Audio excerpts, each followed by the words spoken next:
여러분, 이 시대는 하나님이 성령을 보내셔서 말씀하시고 사람을 통해서 이 시대를 하나님의 의도대로 이끌어 가시는 줄로 믿습니다.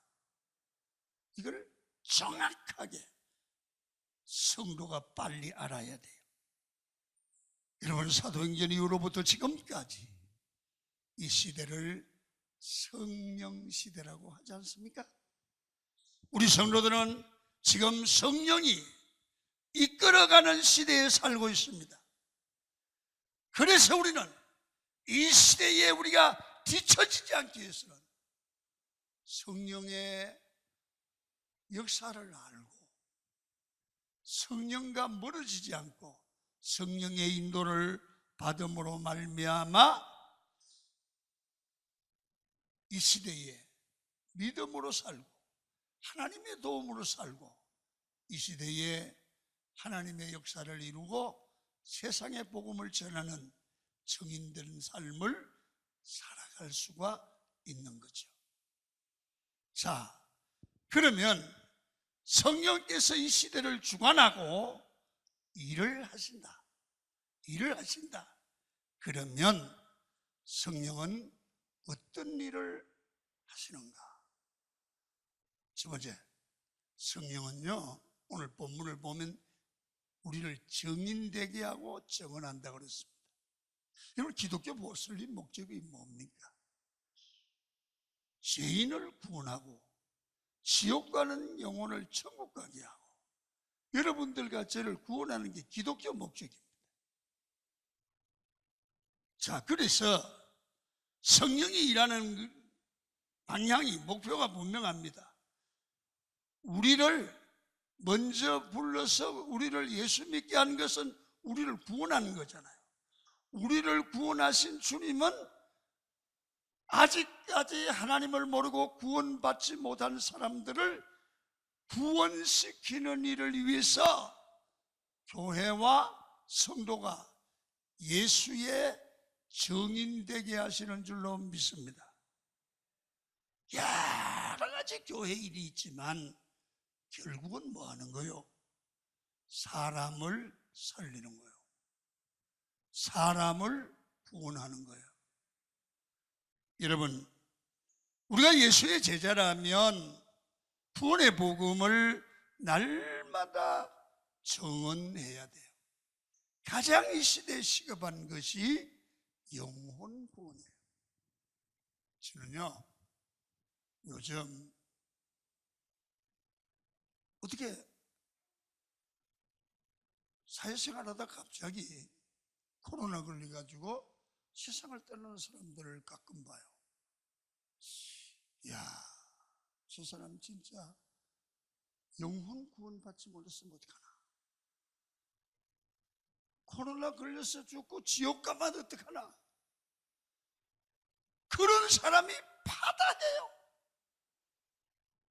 그럼 우리가 교회가 어떻게 해야 돼요? 그들에게 복음을 전해서 그 영혼을 살려줘야 될 줄로 믿습니다.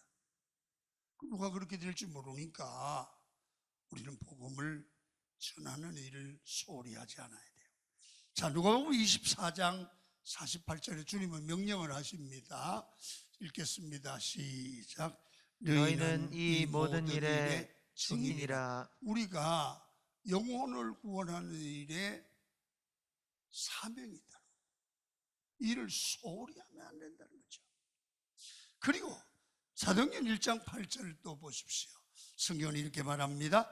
오직 성령이 임하시면 너희가 권능을 받고 예루살렘과 온 유대와 사마리아와 땅끝까지 이르러 내 증인이 되리라. 예수님의 증인이 되는 일이 성도와 교회가 꼭 행해야 될 사명이라는 거예요. 이 시대를 향한 성령님의 뜻은 무엇보다도 영혼 살리는 일입니다. 영혼 살리세요. 그래서 성령님은 예수님을 증거하는 영이고 교회로 말미암아 예수님을 증거해서 그 복음을 듣고 영혼이 구원받게 하는 일을 주님이 오늘날도 하시고 교회를 향하여 그 일을 하라는 거예요. 전도하라면 참 은혜가 안 되죠. 그 일을 하라고 명령하신 줄 믿으시기를 축원합니다. 자, 성경을 봅니다. 26절입니다. 시작. 내가 아버지께로부터 너희에게 보낼 보혜사 곧 아버지께로부터 나오시는 진리의 성령이 오실 때에 그가 나를 증언하실 것이요. 성령이 오시면 예수를 증거한다. 그렇습니다. 이 시대가 어려워도 우리는 사람의 영혼을 구원하는 복음을 전해야 됩니다. 우리 주변에 죽어가는 구원받아야 될 시급한 영혼들이 대단히 많습니다. 코로나로 인해서 마치 교회가 올 수도 되고 전도하는 일이 중단된 것 같은데, 이럴 때일수록 우리는 하나님을 모르고 죽는 사람들을 보면 어떡하나, 지옥 가는 영혼들이 있으면 어떡하나, 그런 마음을 꼭 가지시고 듣든지 안 듣든지 영혼 살리는 일에 관심을 갖고 마음을 쓰시기를 축원합니다. 주님이 원하는 겁니다. 여러분, 이럴 때일수록 전도해야 됩니다. 교회가 선교해야 됩니다. 그래서 성령이 임하시면 성도나 교회가 정인이 된다. 예수 정인, 구원의 정인. 자, 그러면 성령께서 예수를 증거해서 사람을 구원받게 하고 영생에 얻게 한다면 성령께서 그걸 위해서 하시는 일이 있습니다. 그게 뭐냐면 우리에게 복음을 전해야 될 우리에게 영의 복을 주시고 육의 복을 주시고 삶의 복을 주시고 하면서 우리에게 모든 것을 가르쳐 주십니다.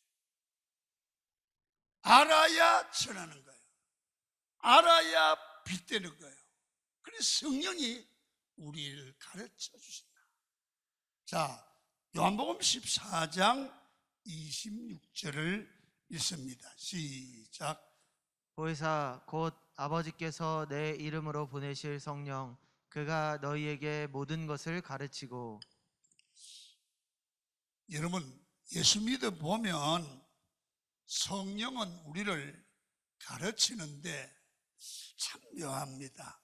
공부를 많이 안 한 것 같은데도 성령 충만하고 기도 많이 하는 사람들은 참 지혜롭고 똑똑합니다.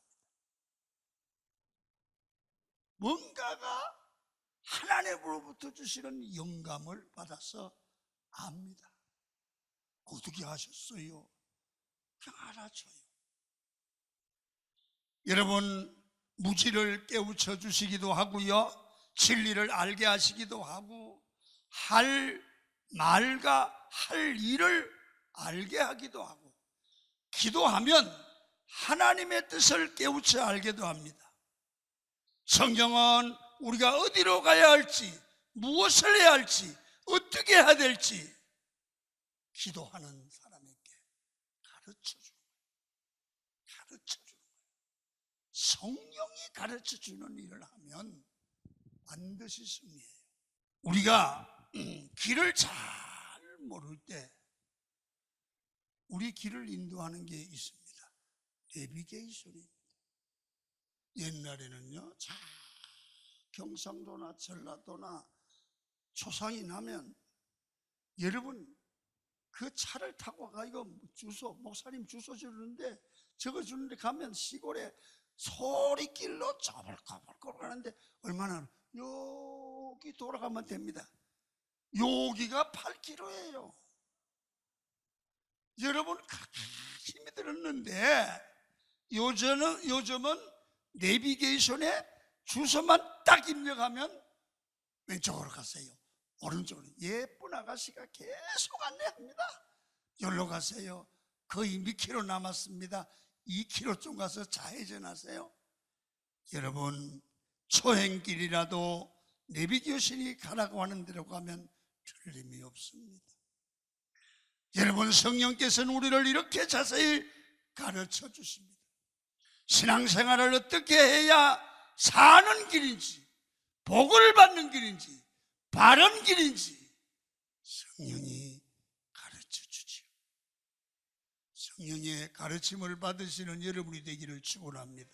가만히 계시면 안 돼요. 성령님, 어떻게 해야 되죠? 그러면 우리가 복을 받고요, 복을 받고 증인이 되는 거예요. 강원교회 성도 여러분, 우리 예수 믿고 복 받읍시다. 우리 예수 믿고 살아계신 하나님을 명확하게 만납시다. 증인이 돼야 돼요. 여러분, 일이 복잡해서 어떻게 결정해야 할지 모를 때 기도해 보세요. 성령께서 가르쳐 주죠. 여러분, 직장 생활이 얼마나 힘이 듭니까?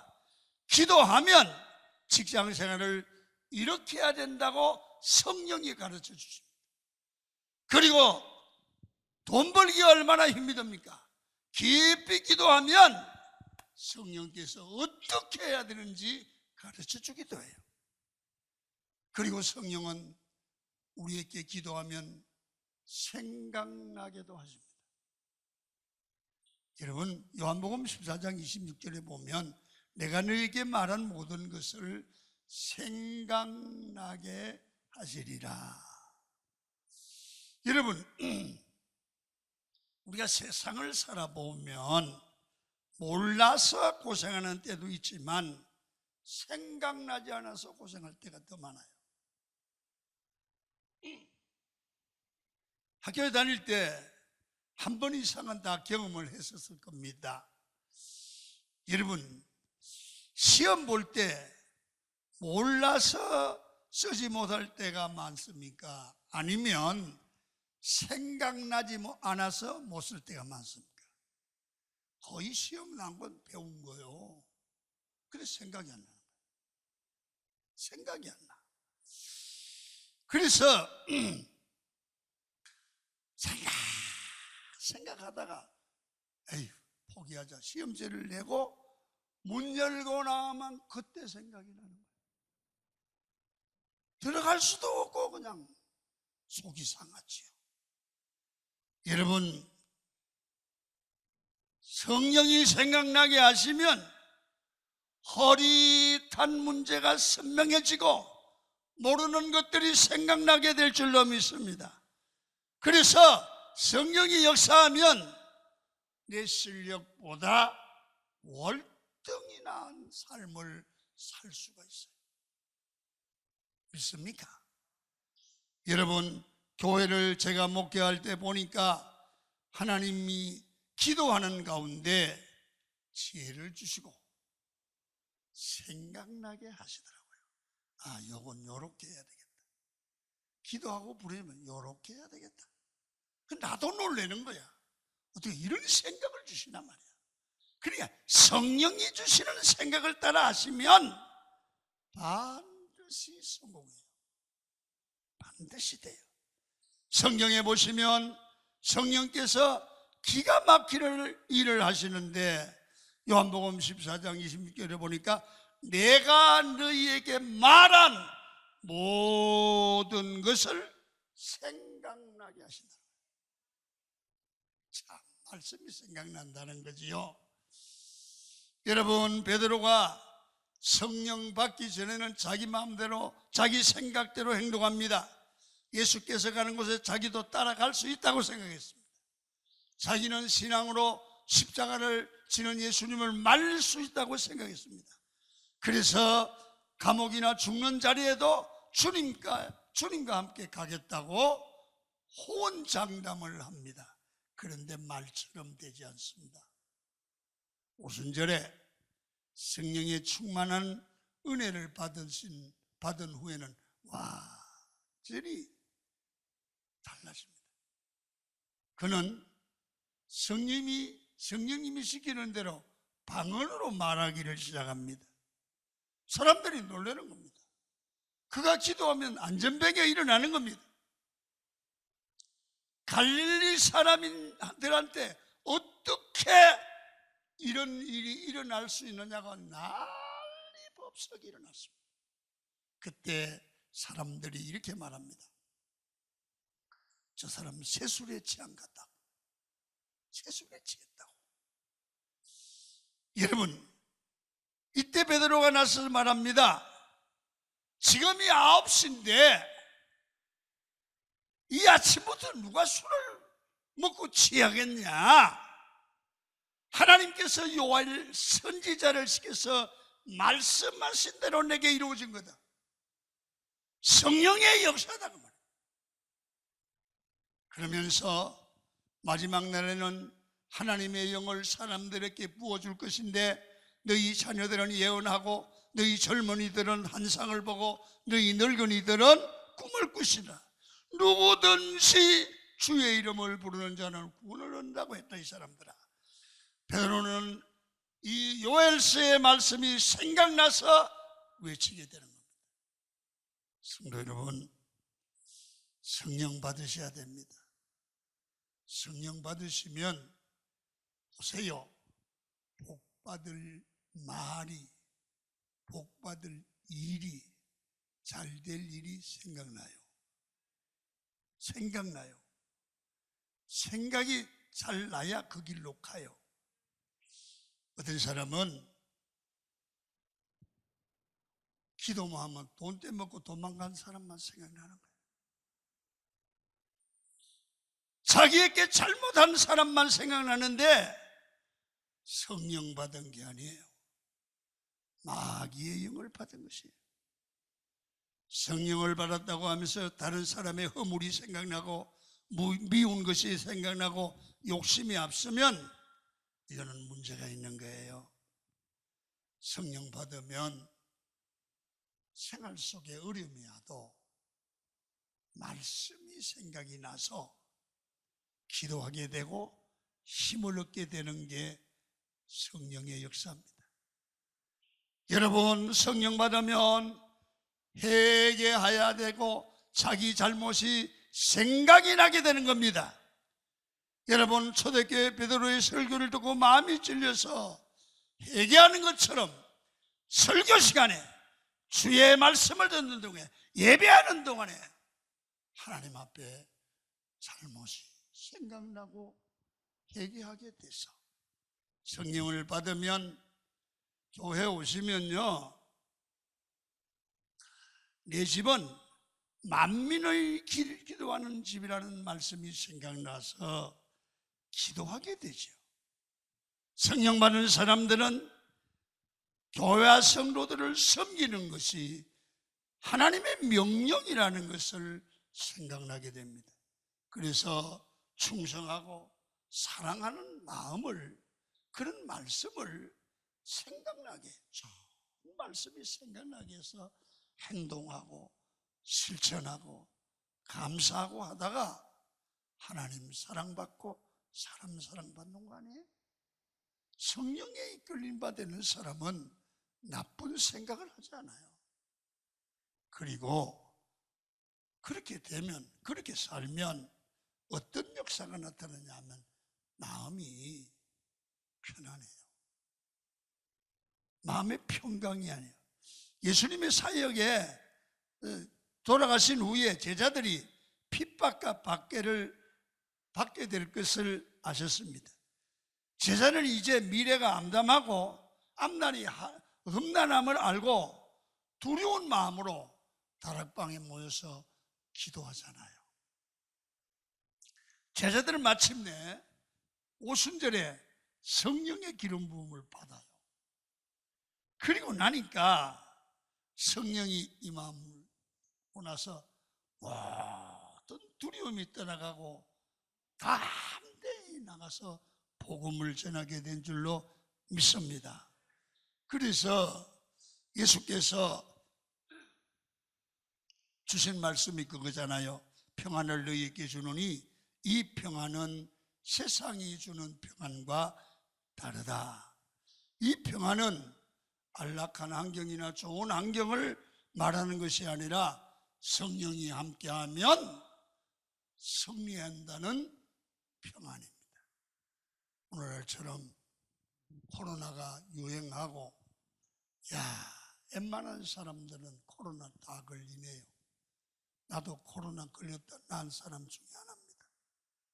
아직도 목이 이렇게 확실히 안 풀리는데 오늘은 웬만한 교육자들 다 걸렸어요. 그런데 오늘은 황희정 목사님이 또 걸렸어요. 그래서 황희정 목사님 자리에 이동진 목사가 가서 또 설교를 해요. 오늘은 여러분, 교육자들이 없으면 이 대체 근무를 나간 줄 아시면 돼요. 여러분, 이렇게 코로나가 오니까 사람들은 벌벌 떨고 교회도 못 나오시고 그러잖아요. 여러분, 성령님 믿으세요. 두려워한다고 안 걸리는 게 아니에요. 숨는다고 나와도 안 걸리는 사람이 있어. 우리 이선우 목사님은 안 걸려. 안 걸려. 참 이상해요. 여러분, 하나님께서 우리를 지켜주실 줄 믿습니다. 하나님이 우리를 지켜주심을 믿으면 평안함이 와요. 자, 그러면 성령 충만하여서 성령에 이끌려 살아가려고 하면 어떻게 해야 됩니까?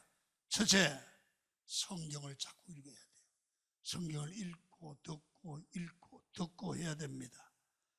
마음에 하나님의 말씀으로 채워주시면 성령과 말씀이 함께 역사해요. 그래서 말씀을 읽고 듣고 들은 말씀이 있으면 성령이 그 말씀을 통해서 우리에게 믿음을 주고 용기를 주고 이길 수 있는 힘을 주실 줄 믿습니다. 그래서 말씀을 읽으면 그 말씀이 어려울 때마다 생각나게 되죠. 그 말씀이 나를 이끌어가게 되는 겁니다. 그래서 성도가 인생을 성공적으로 살려고 하면 성령과 말씀에 이끌려 살아야 돼요.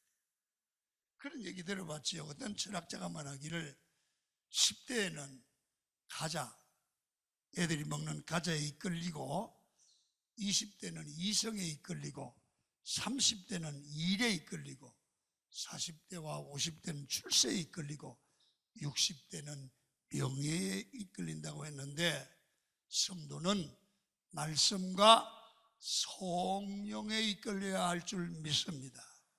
말씀에 이끌리고 성령에 이끌려야 돼요. 성도들이 왜 예수를 믿으면서 실패하고 부끄러움을 당하기도 합니까? 말씀과 성령에 이끌리지 않아서 그래요.